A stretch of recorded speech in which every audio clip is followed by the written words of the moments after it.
Shirley, communicate with the board, either briefly or blank, the kinds of sentiments you brought to the task force. As a driver for almost 18 years, when I came to TriMet, Tom was our general manager. And when I came to TriMet as a driver, to give my best, as all the drivers do. As I say, with the time I came, as I say, we were #1, and people were coming, visiting from all over the United States, and they would I would hear them comment on how excellent was the service that we gave. They were even surprised that we as drivers talked to them. When they asked us questions, we answered in a civilized manner. And they commented all the time. We as drivers are the foundation of TriMet.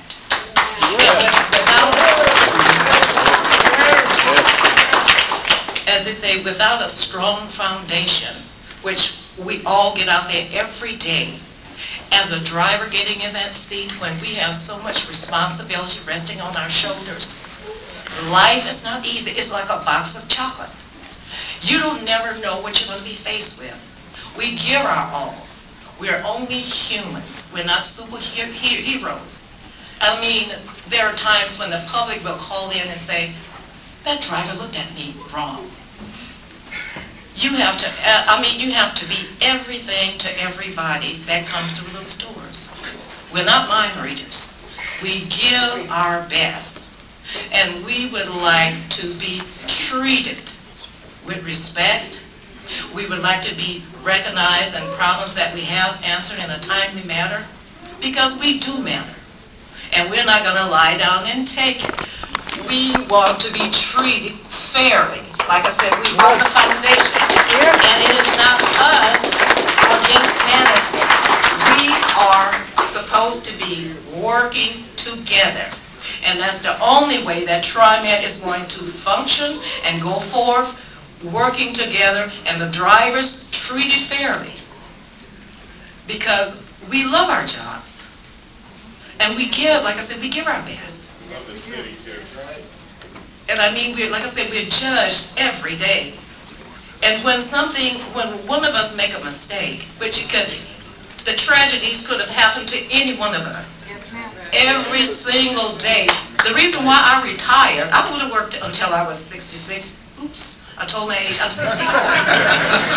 But I could not take it anymore. The driving conditions out there are unbearable. Right on. Mentally, it is very stressful.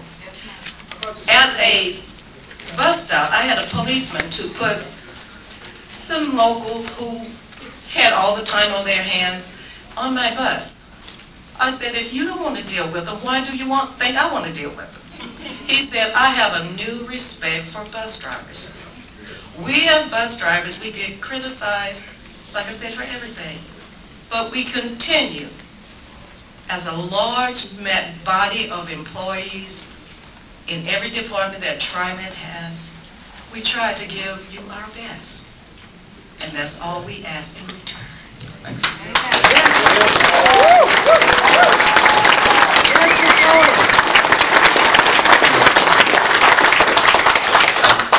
One other thing. The problems now that we face, as Mr. McFarland has came, the problems that were created are not going to be fixed by the person that created them. I know he has a tough job ahead of him, and it's not going to be easy. But if, like I said, if we're given the consideration as drivers, employees, who want to keep TriMet #1, that's all we have.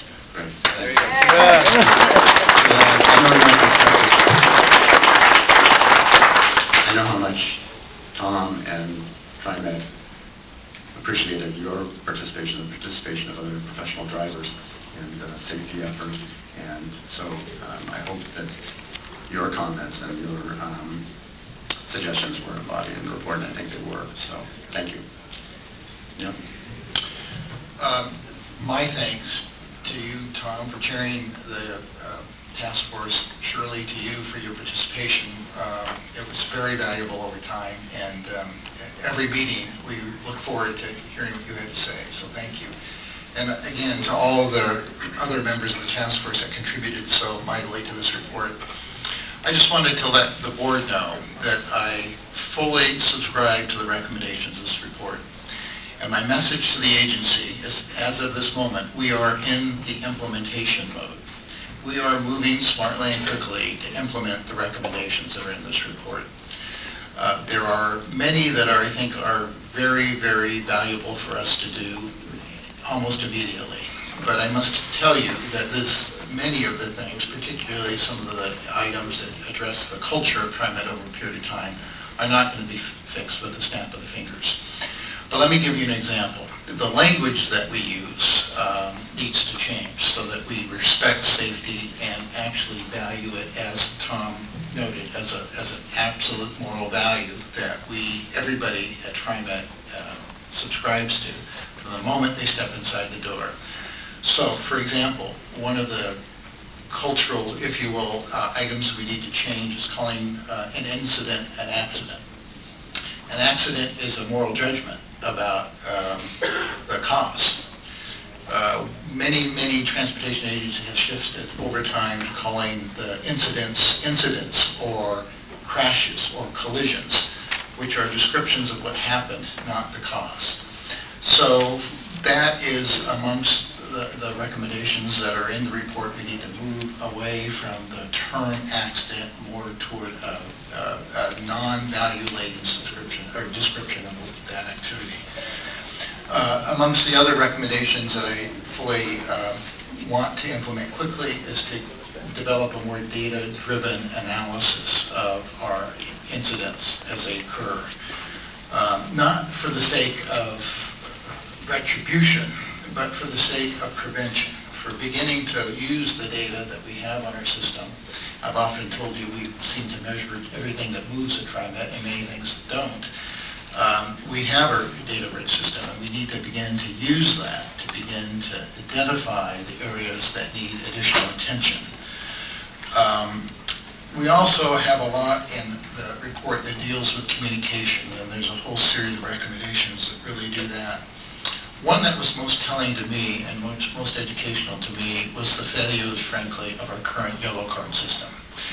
We currently ask operators or anybody involved with the system to fill out a yellow card with any issues of safety or equipment performance or other matters and report that back to management so that there could be attention to it.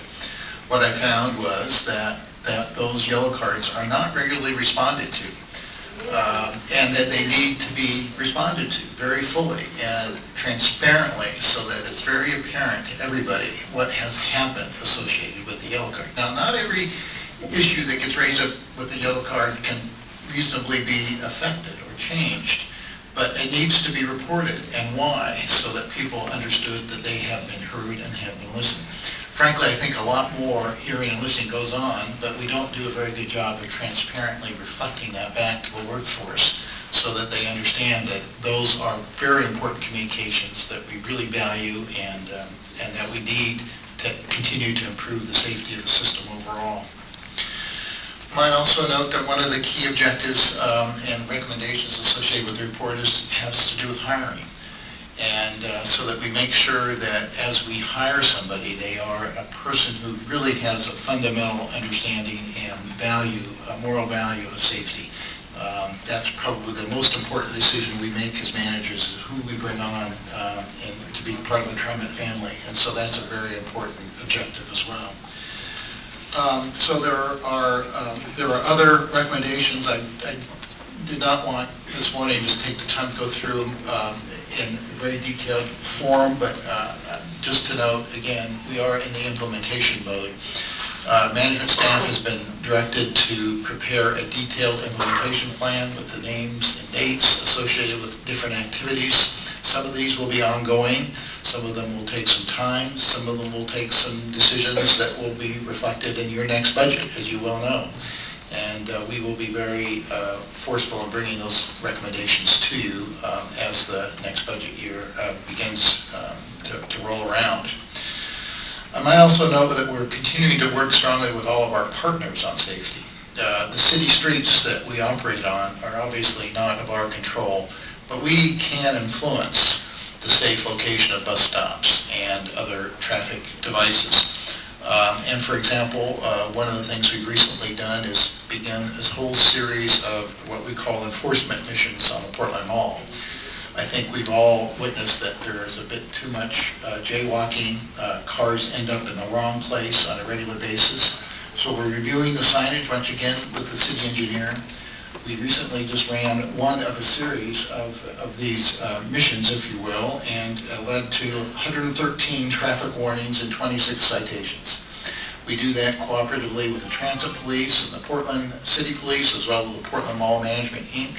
So we partner up in terms of these recommendations, in terms of making our city streets safer for everyone. So again, my message to you is that we are in the implementation mode of these recommendations. I also just wanted to touch very briefly, I mentioned at the outset the K&J safety reports, both the Phase 1 and Phase 2 reports that were started by my predecessor that we finished here over the summer. And as you know, there were over 100 recommendations associated with that report. I can tell you that about 70% of those are actually implemented, done. Many of those things are, if you will, the paper that we run on, SOPs or design criteria, which have been adjusted to really reflect best industry practice in many areas. Many are ongoing, like how to encourage our managers and supervisors to spend more time in the field and be available to operating personnel when they're out in the field. And so we're working to try to figure out how to adjust the day's hours associated with supervisors and management work so that they can accomplish that. That will be one of those continuing kind of works that hopefully we can do improve over time. And related to the issues of the task force notes about bringing on more good news, as we reported to you at your one of your previous meetings, we have begun a whole series of Making a Difference campaigns. And every week we're featuring another TriMet employee and the great work that they do for the community, not only in their daily job, but as volunteers and contributors to great efforts here. So we have a new featured employee this week, and we are obviously going to continue that. With Joe Rose has featured that in the Oregonian, and it's been, I think, an important contribution to that effort. But we're trying very hard to break through and tell people about the great people that TriMet employees are. So with that, I recognize that this is a very summary report, but in the interest of time, I'll pause there and see if the board has any questions. I have a few other remarks to make related to the general manager's report.